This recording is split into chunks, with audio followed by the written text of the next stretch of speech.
سئل علما وهو مشتغل في حديثه فأتم الحديث ثم أجاب السائل কোন ব্যক্তি হাদিস বর্ণনায় বা হাদিসের দার্স দিতে ব্যস্ত আছে আর এরকম পরিস্থিতিতে কেউ যদি কোনো প্রশ্ন করে তাহলে যে ব্যক্তি হাদিস বর্ণনা করছেন ইনি আগে হাদিস কমপ্লিট করবেন, তারপরে তার প্রশ্নের উত্তর দেবেন। হাদিসের দার্স দেওয়ানো হচ্ছে, হাদিসের দার্স বা কোরআনের তাফসীর করানো হচ্ছে বা খুতবা দেওয়ানো হচ্ছে বা অন্য কিছু মানে শরীয়ত নিয়ে আলোচনা করানো হচ্ছে, আর এরকম পরিস্থিতিতে কোনো ব্যক্তি যদি কোনো প্রশ্ন করে তাহলে তার প্রশ্নটা বিলম্ব করতে হবে। আগে হাদিসের দার্স কমপ্লিট বা কোরআনের তাফসীর কমপ্লিট বা যে বক্তৃতা রাখানো হচ্ছে সেই বক্তৃতা কমপ্লিট করানো হবে। এর কিছু কথা আমি পরে বলছি, আগে আমার হাদিসটা লিখি। عن ابي هريره رضي الله تعالى عنه قال بينما النبي صلى الله عليه وسلم في مجلس يحدث القوم আবু হুরায়রা রাদিয়াল্লাহু তাআলা বলছেন রাসূল সাল্লাল্লাহু আলাইহি ওয়াসাল্লাম আমাদের মাঝে একটি মজলিসে তিনি হাদিস বর্ণনা করছিলেন জাতির কাছে, মানে হাদিসের দার্স দিচ্ছেন, তিনি শরীয়ত নিয়ে আলোচনা করছেন। জাআহু আরাবিয়্যুন, একজন গ্রাম্য অঞ্চলের লোক আসলো, যে দেহাতে বসবাস করে, গ্রামে বসবাস করে, এরকম একজন লোক আসলো। এসে তিনি বলছেন ফাকালা মাতা সাআতু, কিয়ামত কখন হবে? তার প্রশ্ন কিয়ামত কখন হবে? আর এদিকে নবী সাল্লাল্লাহু আলাইহি ওয়াসাল্লাম হাদিসের দার্স দিচ্ছেন জাতিকে। ফামাদা রাসূলুল্লাহ সাল্লাল্লাহু আলাইহি ওয়াসাল্লাম ইউহাদ্দিসু, নবী সাল্লাল্লাহু আলাইহি ওয়াসাল্লাম তার কথার দিকে কোনো ভ্রুক্ষেপ না দিয়ে তিনার কথা ধারাবাহিকভাবে চালিয়ে গেলেন। ফাকালা বা'দুল কওমি সামি'a মা ক্বালা ফাকারিয়াহু মা ক্বালা, তখন মানুষের মধ্যে বলাবলি শুরু হলো। নবী সাল্লাল্লাহু আলাইহি ওয়াসাল্লাম তার কথা শুনতে পেয়েছেন, কিন্তু তিনি এটা অপছন্দ করছেন, ফলে তিনার কথা দিকে তিনি ভ্রুক্ষেপ দেননি। ওয়াকালা বা'যুহুম বাল লাম ইয়াসমা, আবার তাদের মধ্যে কেউ বললেন জি না না না, নবী সাল্লাল্লাহু আলাইহি ওয়াসাল্লাম তার কথা শুনতেই পাননি। যদি শুনতে পেতেন তাহলে তিনি তার প্রশ্ন উত্তর দিতেন। হাত্তা ইযা ক্বালা হাদিসাহু, নবী সাল্লাল্লাহু আলাইহি ওয়াসাল্লামের হাদিস যখন বর্ণনা করা শেষ হলো, তিনি যখন হাদিস বর্ণনা করা পূর্ণ করলেন, কমপ্লিট করলেন, ক্বালা আইনা উরাহু সাইলু আনিস সাআ, নবী সাল্লাল্লাহু আলাইহি ওয়াসাল্লাম তখন বললেন যে কিয়ামত প্রসঙ্গে প্রশ্নকারী কোথায়? যিনি আমাকে কিয়ামত সম্পর্কে প্রশ্ন করলেন সেই ব্যক্তি কোথায়?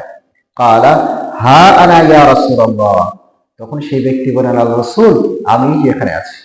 আমি কোথায়? আমি এখানে আছি।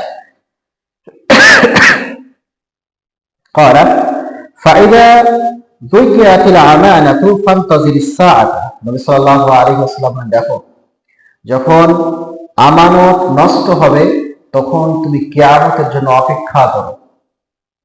আমানত রয়েছে না, যে আমানত যখন নষ্ট হবে তখন তুমি কি করো? কিয়ামতের জন্য অপেক্ষা করো। ক্বালা কাইফা ইদাআতুহা, সে ব্যক্তি প্রশ্ন করে আল্লাহর রাসূল আমানত কিভাবে নষ্ট হবে?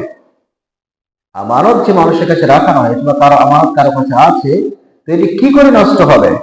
ক্বালা ইদা উসিদাল আমরু ইলা গায়রি আহলিহি ফান্তাজিরিস সাআতা, যখন আমানতদার ছাড়া অন্য কোনো ব্যক্তিকে আমানত দেওয়ানো হবে যে আমানতের অধিকার রাখে না, তখন তুমি কিয়ামত অপেক্ষা করো। এটা ছিল হাদিস। এখানে কিছু প্রশ্ন আমি আগে আলোচনা করি, তারপর আমার লাস্ট পয়েন্ট আলোচনা করছি ইনশাআল্লাহ। প্রথম হচ্ছে কথাবার্তা চলাকালীন হাদিসের দার্স বা কোরআনের তাফসীর বা খুতবা দেওয়ানো হচ্ছে বা বক্তৃতা দেওয়ানো হচ্ছে, এই সময় কেউ যদি প্রশ্ন করে তাহলে তার প্রশ্ন উত্তর দেওয়া যাবে না, যেটা আমরা এই হাদিস থেকে পাচ্ছি। কিন্তু যদি আমরা একটা হাদিস দেখি মুসলিম শরীফের কিতাবুল জুমআতে আলোচনা করা, যেখানে জুমার অধ্যায় রয়েছে, সেখানে আলোচনা করানো হয়েছে নবী সাল্লাল্লাহু আলাইহি ওয়াসাল্লাম জুমার খুতবা দিচ্ছেন। কিসের খুতবা দিচ্ছেন? জুমার খুতবা দিচ্ছেন।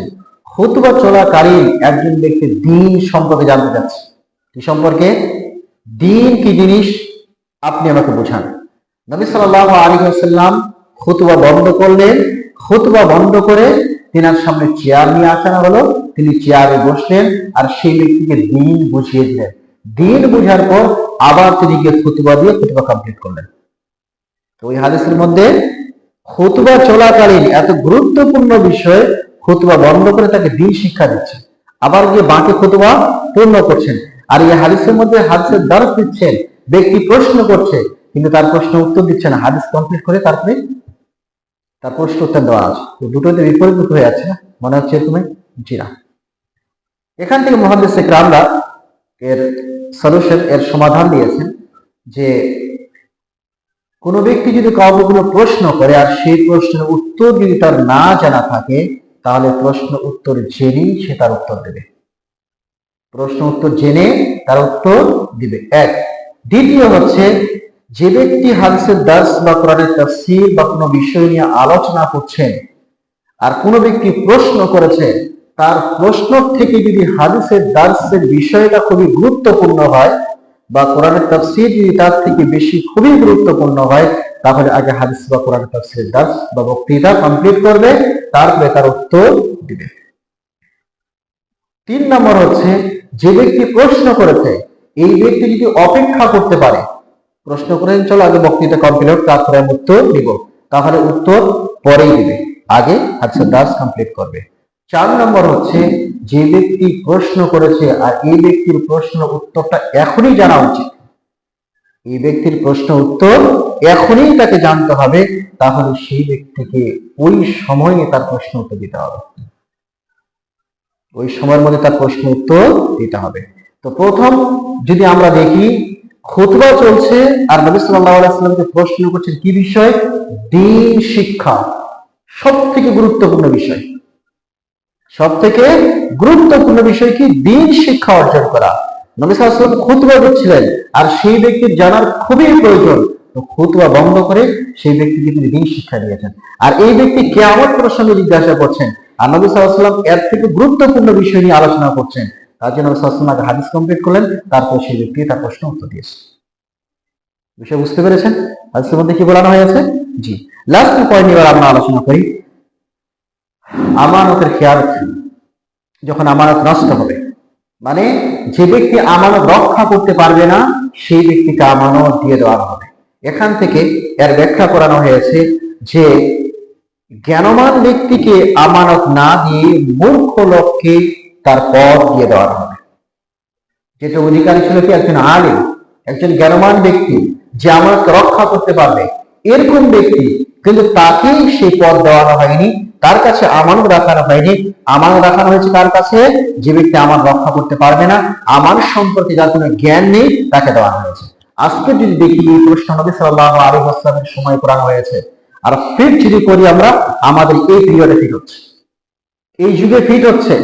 আজকে যতগুলি পদে মানুষ বসে আছে দেখি সবই মূর্খ, ইল্লা মাশাআল্লাহ ব্যতিক্রম কিছু, অধিকাংশ সংখ্যা মূর্খ, না শরীয়তের জ্ঞান আছে না অন্য কোনো জ্ঞান আছে, বাস জোর যার মুক্তার, এভাবে চলছে, এভাবেই চলছে। ইমাম বুখারী রাহিমাহুল্লাহ হাদিসটি কিতাবুল ইলম নিয়ে আসছেন কেন? ইমাম বুখারী রাহিমাহুল্লাহ হাদিসটি কিতাবুল ইলম নিয়ে আসছেন কেন? ইমাম বুখারী এবং অন্যান্য মুহাদ্দিস ইকরামরা যে কোনো হাদিস যে অধ্যায় নিয়ে আসছেন, এর আগে আমরা কিতাবুল ঈমান দেখেছি, মানে যতগুলি হাদিস তিনি সেখানে নিয়ে আসছেন সেখান থেকে ঈমানকে প্রমাণ করার জন্য নিয়ে আসছেন। সে হাদিসকে তিনি কি জন্য নিয়ে আসছেন? ঈমান প্রমাণ করার জন্য, যে ঈমান বাড়ে এবং কমে এটা প্রমাণ করার জন্য। এবার কিতাবুল ইলম শুরু হচ্ছে, এখানে ইমাম বুখারী রাহিমাহুল্লাহ যতগুলো হাদিস নিয়ে আসছেন সব হাদিসগুলো থেকে তিনি প্রমাণ করতে চাচ্ছেন শিক্ষা নিয়ে, জ্ঞান নিয়ে। যদিও আমরা এই হাদিসটা আবার অন্য জায়গায় গিয়ে পাবো, এই হাদিস কিতাবুল ইলমে এমন কিছু হাদিস আছে যে হাদিসগুলো বুখারীতে আরো অন্যান্য জায়গায় রয়েছে, কিন্তু ইমাম বুখারী রাহিমাহুল্লাহ আবার সেই হাদিস কিতাবুল ইলমে নিয়ে আসছেন। এখান থেকে বোঝা গেল যে প্রশ্ন করা এটা জ্ঞান, এটা তাকলিদ নয়। আমাদের সমাজে কিছু লোক আছে যারা বলে যে তুমি যদি কোনো বিষয় না জানো তাহলে কার কাছে জেনে নাও, যে ব্যক্তি জানে আহলুল ইলম যারা, তার কাছে জিজ্ঞাসা করে নাও, তার কাছে কি করে নাও? জিজ্ঞাসা করে নাও। এখান থেকে তারা কি প্রমাণ করতে যায়? তাকলিদ। কাউকে কোনো বিষয়ে প্রশ্ন করা আর সেই প্রশ্নের উত্তর জেনে নেওয়া এটা তাকলিদ নয়, শিক্ষা, এটা জ্ঞান। ইমাম বুখারী রাহিমাহুল্লাহ প্রথম হাদিস এটা নিয়ে আসছেন, আর সাহাবী কিয়ামত সম্পর্কে জিজ্ঞাসা করছেন, তার মানে তিনি জ্ঞান জানতে চাচ্ছেন, প্রশ্ন করা জ্ঞান। ছাত্র শিক্ষককে প্রশ্ন করেছে কি জন্য? জানার জন্য। সে কোনো বিষয় জানে না, তো তাকে সেই বিষয়ে শিক্ষক জানিয়ে দিচ্ছেন যে এটা এটা হবে, তাহলে তার কি হলো? জ্ঞান অর্জন হলো। এই ব্যক্তি কিয়ামত সম্পর্কে জানতেন না। কিয়ামত কখন হবে? তো নবী সাল্লাল্লাহু আলাইহি ওয়াসাল্লাম কি বলে দিলেন? যখন আমানত নষ্ট হবে তখন কিয়ামত অপেক্ষা করো। আমানত নষ্ট হবে তখন কি করো? কিয়ামতের জন্য অপেক্ষা করো। তাহলে তার জ্ঞান অর্জন হলো কি সম্পর্কে? আমানত সম্পর্কে। যখন আমানত নষ্ট হবে তখন কিয়ামতের জন্য মানুষ অপেক্ষা করো, মানে কিয়ামত খুবই নিকটে। কিয়ামত খুবই নিকটে।